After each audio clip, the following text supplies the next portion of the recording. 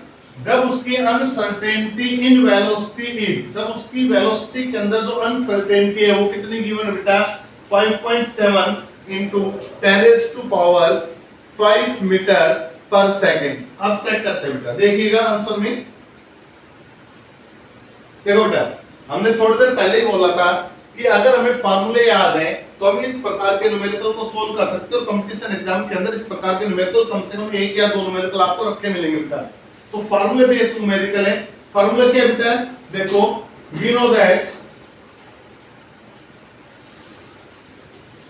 Statement में क्या check करना है बेटा, स्टेटमेंट में हमें पोजीशन निकालनी है।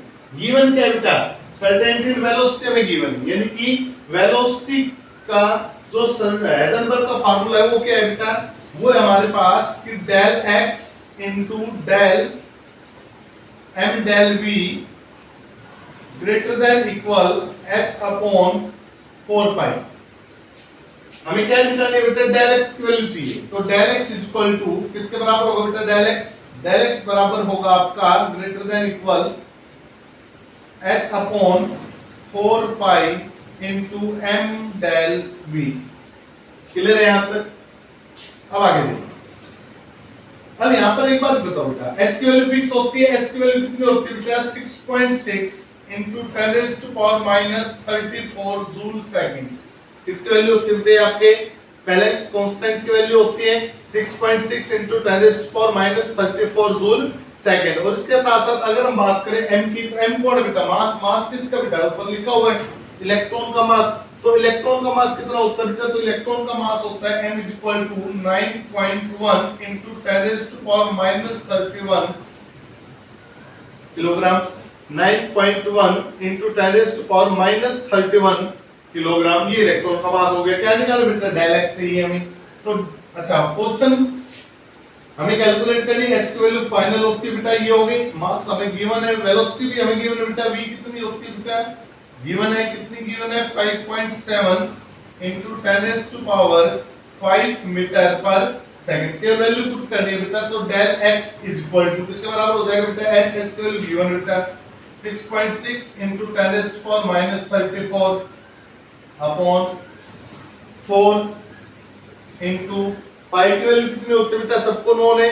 पाई की वैल्यू कितनी होती है, 3.14 into मास गिवन है बेटा 9.1 into 10⁻31 और इनटू में v की वैल्यू गिवन है बेटा 5.7 into 10⁵। क्या करना बेटा, इसको और कैलकुलेट करना। कैलकुलेट करके आपके पास किसका आंसर आ जाएगा बेटा, आपके पास आंसर आ जाएगा अनसर्टेनिटी इन पोजीशन की। किसी भी इलेक्ट्रॉन जब इस वेलोसिटी से क्या कर रहा है बेटा, मूव कर रहा है, तो उसकी पोजीशन में कितने की क्या है बेटा, अनसर्टेनिटी है। दोबारा से देख लो बेटा, हाइजेनबर्ग अनसर्टेनिटी प्रिंसिपल के दो ही रूल है बेटा। पहला फार्मूला क्या है, del x into del p greater than equal to h upon 4 pi. Second formula क्या है बेटा, p की value mass into velocity put करोगे तो मास हमेशा कांस्टेंट रहता है बेटा, तो वेलोसिटी क्या बन जाएगी आपकी, वेरिएबल बन जाएगी। तो पोजीशन मास इनटू वेलोसिटी h अपॉन 4 पाई के इक्वल होगा बेटा। यहां से क्या कैलकुलेट करनी थी, पोजीशन को उसने कैलकुलेट पोजीशन करवाई बेटा, जो चीज उसने कैलकुलेट करवाई उसी चीज को हम क्या करेंगे, कैलकुलेट करेंगे। तो जिस चीज को हमें कैलकुलेट करना है उसकी वैल्यू हमें गिवन है बेटा, बाकी मास हमें गिवन होगा, वेलोसिटी हमें गिवन होगी, h की वैल्यू फिक्स होती है, हमें याद रखनी पड़ेगी। तो ये था बेटा आपका फर्स्ट न्यूमेरिकल। बात करते हैं सेकंड न्यूमेरिकल की। तो सेकंड न्यूमेरिकल ये रहा बेटा आपका। इस न्यूमेरिकल में बोला गया है बेटा कि calculate the uncertainty in velocity, यानी कि आपके पास जो अनसर्टेनिटी कैलकुलेट करनी है वो किसमें कैलकुलेट करनी है बेटा, वेलोसिटी में कैलकुलेट करनी है। और फिर वैगन, किसी भी एक वैगन की अनसर्टेनिटी इन वेलोसिटी में कैलकुलेट करनी है जब उस वैगन का मास कितना गिवन है बेटा, 2000 kilogram, and whose position is known to an accuracy of ±10 metre. उसने बोला बेटा कि आपके पास कोई भी एक गाड़ी है, उस गाड़ी के अंदर अनसर्टेनिटी वेलोसिटी कैलकुलेट करो जब उस गाड़ी का जो मास है वो कितना है बेटा आपका 2000 किलोग्राम है, और उस गाड़ी की जो पोजीशन है उसके अंदर अनसर्टेनिटी कितने की है बेटा, ±10 मीटर की है। अब एक बात तो देखिए बेटा, क्या पोजीशन के अंदर माइनस की 10 पॉसिबिलिटी है? नहीं, ये तो यहाँ पर क्या लिखकर चलेंगे बेटा, हम हमेशा पोजीशन को पॉजिटिव वैल्यू में लेकर चलेंगे बेटा। वेलोसिटी भी होती तो भी हम पॉजिटिव वैल्यू लेकर चलते, मास होता तो भी हम पॉजिटिव वैल्यू लेकर चलते। तो उसने बोला बेटा कि अनसर्टेनिटी इन वेलोसिटी कैलकुलेट करनी है। तो एक बात बताइए बेटा, वेलोसिटी हमें कैलकुलेट करनी तो हाइजेनबर्ग का वेलोसिटी से रिलेटेड जो फार्मूला है वो क्या है बेटा? वी नो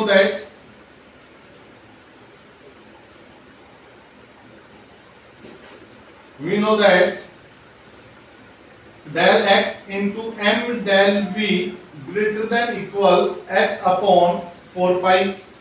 कैलकुलेट क्या करना है बेटा? कैलकुलेट हमें आपके पास क्या करना है? अनसर्टेनिटी इन वेलोसिटी, वेलोसिटी के अंदर अनसर्टेनिटी डेल v हमें कैलकुलेट करना है। तो डेल v किसके बराबर होगा? डेल v होगा बेटा h upon 4 pi into mass into में डेल x इसके बराबर हो जाएगा बेटा। ये हो गया या नहीं होगा? अवेल पुट कर दीजिए बेटा। तो डेल v किसके बराबर होगा? ये बराबर होगा del v equal to h, h की वैल्यू फिक्स होती है बेटा 6.6 इनटू 10⁻34 अपॉन 4 पाई की वैल्यू फिक्स है बेटा 3.14 इनटू मास गिवन बेटा कितने 2000 kilogram into del x plus minus 10 है तो प्लस के लेंगे बेटा कितनी हो जाएगी? ये 10 हो जाएगी। अब इसको हम क्या कर लेंगे बेटा? कैलकुलेट कर लेंगे। तो ये किसमें अनसर्टेनिटी आ जाएगी बेटा? आपकी वेलोसिटी के अंदर अनसर्टेनिटी आ जाएगी। ये न्यूमेरिकल ऐसे न्यूमेरिकल बेटा जो वैल्यू बेस्ड है, बिल्कुल डायरेक्ट फार्मूले के अंदर पुट करो, फार्मूले में पुट करते आपको बस कैलकुलेशन पास होनी चाहिए, आपका न्यूमेरिकल क्या हो जाएगा? सोल्व हो जाएगा। इस न्यूमेरिकल में क्या निकालना है बेटा? Uncertainty in velocity. अगर हमें वेलोसिटी कैलकुलेट करनी है तो कैलकुलेटिंग क्रम देखिएगा। अगर मैं डेल v को कैलकुलेट करना चाहता हूं तो मुझे h की वैल्यू नोन होनी चाहिए, जो नोन होती है बेटा 4 कांस्टेंट है, पाई कांस्टेंट हो गया। डेल x की वैल्यू नोन होनी चाहिए, गिवन है बेटा डेल x की वैल्यू। मास हमें गिवन है तो क्या निकालना है बेटा? डेल v बस इनकी वैल्यू क्या करना है बेटा? पुट कर और कैलकुलेशन को फास्ट कर दो। न्यूमेरिकल को क्या करना है बेटा? सोल्व करना है। चलते बेटा थर्ड न्यूमेरिकल पे, देखिएगा थर्ड न्यूमेरिकल क्या कुछ कह रहा है बेटा। मोस्ट इंपोर्टेंट क्वेश्चन बेटा, ध्यान से पढ़िएगा। On the basis of Heisenberg uncertainty principle, Heisenberg uncertainty principle के आधार पर show that ये प्रूव करो कि इलेक्ट्रॉन cannot exist, इलेक्ट्रॉन नहीं रह सकता किसके अंदर? एटॉमिक रेडियस के अंदर, सॉरी एटॉमिक न्यूक्लियस के अंदर, जिसकी रेडियस कितने है बेटा? 10⁻⁻15 मीटर है। यानी किसने बोला बेटा कि आप ये प्रूव करो, जैसे आपसे बोर्स मॉडल के अंदर पढ़ा बेटा, बोर्स ने क्या बोला था कि जो आपका इलेक्ट्रॉन होता है वो न्यूक्लियस से बाहर सर्कुलर पाथ के अंदर क्या करता है बेटा? रिवॉल्व करता है। अभी क्वेश्चन उठा दिया ये कि सर ये बताइएगा कि जो इलेक्ट्रॉन है वो न्यूक्लियस में क्यों नहीं रह सकता, न्यूक्लियस से बाहर ही क्यों रहता है, तो इसका कारण क्या है? तो इस बात का जो जवाब है वो हाइजेनबर्ग अनसर्टेनिटी प्रिंसिपल के द्वारा क्या होता है बेटा? प्रूव होता है। देखिएगा कैसे बेटा, एक बात बताइएगा, मान लो ये किसी भी एटम की न्यूक्लियस है जिसका साइज है 10⁻⁻15 मीटर, और अगर मान लो आपका इलेक्ट्रॉन इस न्यूक्लियस में रहता है, अगर आपके इलेक्ट्रॉन इस न्यूक्लियस में रहता है तो आपका जो इलेक्ट्रॉन है वो मैक्सिमम अपनी पोजीशन को कहां पर रख सकता है? हो सकता है आपके इलेक्ट्रॉन यहां पर हो सकता है, यहां पर हो सकता है, यहां पर हो सकता है, यहां पर हो सकता है, यहां पर हो। यानी कि अगर रहेगा तो रहेगा किस में बेटा? न्यूक्लियस में रहेगा। न्यूक्लियस से तो बाहर जाने का है नहीं, क्योंकि उसने खुद बोला है कि इलेक्ट्रॉन न्यूक्लियस में रहता है, तो न्यूक्लियस में रहता है तो न्यूक्लियस से तो बाहर जाने का काम ही नहीं है। और न्यूक्लियस का साइज कितना है बेटा? न्यूक्लियस का साइज आपका 10⁻⁻15। तो इसका मतलब इलेक्ट्रॉन की जो पोजीशन है वो उस 10⁻⁻15 बाउंड्री के अंदर रहेगी, यानी कि उसकी पोजीशन के अंदर जो अनसर्टेनिटी होगी वो उतनी ही होगी जितनी की उस न्यूक्लियस का क्या बेटा? रेडियस है। तो हम क्या बोल सकते हैं बेटा कि अगर आपका इलेक्ट्रॉन इस एटम की न्यूक्लियस में रहता है तो जितने न्यूक्लियस का साइज होगा उतनी ही अनसर्टेनिटी किसकी होगी बेटा? आपके इलेक्ट्रॉन की होगी, यानी कि इससे ज्यादा इलेक्ट्रॉन एक्सपेंड नहीं हो सकता, इससे बाहर नहीं जा सकता बेटा। तो अनसर्टेनिटी किसमें होगी? इसे न्यूक्लियस। मान लो आप एक रूम के अंदर बैठे हो तो आपकी पोजीशन में जो अनसर्टेनिटी आएगी वो किसके बराबर होगी बेटा? उस रूम के डायमेंशन की तो बराबर होगी। चाहे आप एक कोने में से दूसरे कोने में, तीसरे कोने में, किसी भी कोने के अंदर चलते रहो, फिरते रहो बेटा, तो आप उस रूम से बाहर ही नहीं जा रहे तो अनसर्टेनिटी उस रूम के बराबर ही होगी आपकी। तो इसमें यही बात बोली कि अगर आपके इलेक्ट्रॉन किसमें है? न्यूक्लियस में है, तो उसकी पोजीशन में अनसर्टेनिटी किसके बराबर होगी बेटा? न्यूक्लियस के साइज के बराबर होगी। और न्यूक्लियस की रेडियस कितनी गिवन है बेटा? 10⁻⁻15 हमें गिवन। तो हम क्या बोल सकते हैं बेटा कि इलेक्ट्रॉन की पोजीशन में डेल x के अंदर अनसर्टेनिटी कितनी होगी बेटा 10⁻⁻15 होगी या नहीं होगी। पोजीशन में अनसर्टेनिटी हमें क्लियर हो चुकी है बेटा। अब इलेक्ट्रॉन का मास भी हमें नोन है। मास ऑफ इलेक्ट्रॉन कितना होता है बेटा 9.1 × 10⁻31 किलोग्राम। मैं क्या कैलकुलेट करता हूं बेटा, मैं हाइजेनबर्ग प्रिंसिपल का इस्तेमाल करते हुए डेल एक्स और एम मुझे नोन है तो मैं इलेक्ट्रॉन की वेलोसिटी कैलकुलेट कर सकता हूं कि अगर मान लो इलेक्ट्रॉन की वेलोसिटी नॉर्मल आती है तो मैं बोल दूंगा ये न्यूक्लियस में रहेगा, लेकिन अगर इलेक्ट्रॉन की वेलोसिटी लाइट ऑफ वेलोसिटी से भी ज्यादा आती है तो ऐसा कोई भी ऑब्जेक्ट नहीं है बेटा जिसकी स्पीड लाइट की स्पीड से क्या हो ज्यादा हो। तो आज तक यूनिवर्स में ऐसा ऑब्जेक्ट नहीं है जिसकी स्पीड लाइट की स्पीड से क्या हो बेटा ज्यादा हो। तो हमें यहाँ पर यही बात प्रूव करनी बेटा कि अगर आपके इलेक्ट्रॉन न्यूक्लियस में रहता है तो उसकी जो स्पीड होगी वो कैसी होगी, लाइट ऑफ स्पीड से कम होगी। अगर उस इलेक्ट्रॉन की स्पीड लाइट ऑफ स्पीड से ज्यादा है तो वो न्यूक्लियस में नहीं रह सकता बेटा। चलो चेक करते हैं, देखिए कैसे। तो हाइजेनबर्ग प्रिंसिपल लगाते हैं बेटा, तो डेल x इनटू में m del v greater than equal x upon 4 pi होगा बेटा। यहां से हम क्या करते हैं, वेलोसिटी वैल्यू कैलकुलेट करते हैं तो डेल v किसके बराबर होगा बेटा, ये बराबर होगा x अपॉन 4 पाई इनटू में डेल x इनटू में डेल m। वैल्यू पुट करते हैं, ये तो होगा बेटा 6.6 इनटू 10⁻34 अपॉन 4 इनटू 3.14। मास कितना होता है इलेक्ट्रॉन का 9.1 इनटू 10⁻31 इनटू x की वैल्यू गिवन है बेटा 10⁻15। जब इसको हम कैलकुलेट करते हैं बेटा, जब हम इस पूरी कैलकुलेशन को क्या करते हैं बेटा सोल्व करते हैं, तो इस पूरी कैलकुलेशन के सोल्व करने पर जो रिजल्ट आता है वो आता है बेटा आपका 5.7 इनटू 10⁻10 मीटर पर सेकेंड। यानी कि अगर आपका इलेक्ट्रॉन न्यूक्लियस में रहेगा बेटा तो न्यूक्लियस में रहते हुए इलेक्ट्रॉन की जो स्पीड होगी वो कितनी होगी बेटा आपकी 5.7 इनटू 10⁻10 मीटर। तो लाइट ऑफ स्पीड कितनी होती है बेटा 3 इनटू 10⁸ मीटर पर सेकेंड। अब एक बात बताइएगा बेटा, जो लाइट है वो इस यूनिवर्स की सबसे फास्टेस्ट स्पीड है बेटा लाइट की। अब यहाँ पर इलेक्ट्रॉन की उससे ज्यादा आ गई तो इसका मतलब it is impossible that the electron can move with the speed of the light.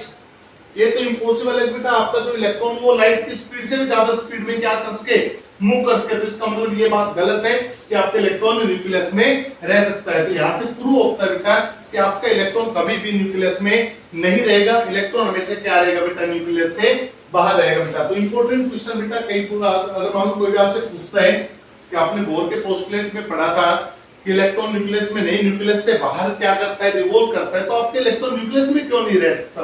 तो आप बोल सकते हो बेटा कि जो न्यूक्लियस का साइज होता है वो कितना होता है बेटा 10⁻15 मीटर होता है बेटा। किसी भी एटम की न्यूक्लियस का साइज कितना होता है बेटा 10⁻15 मीटर। वैसे तो अगर हम जैसे थॉमसन मॉडल की बात करें तो उसने तो 10⁻10 मीटर बोला था, लेकिन मैं न्यूमेरिकल के अकॉर्डिंग कितना बोल रहा हूं बेटा 10⁻15 बोल रहा हूं बेटा।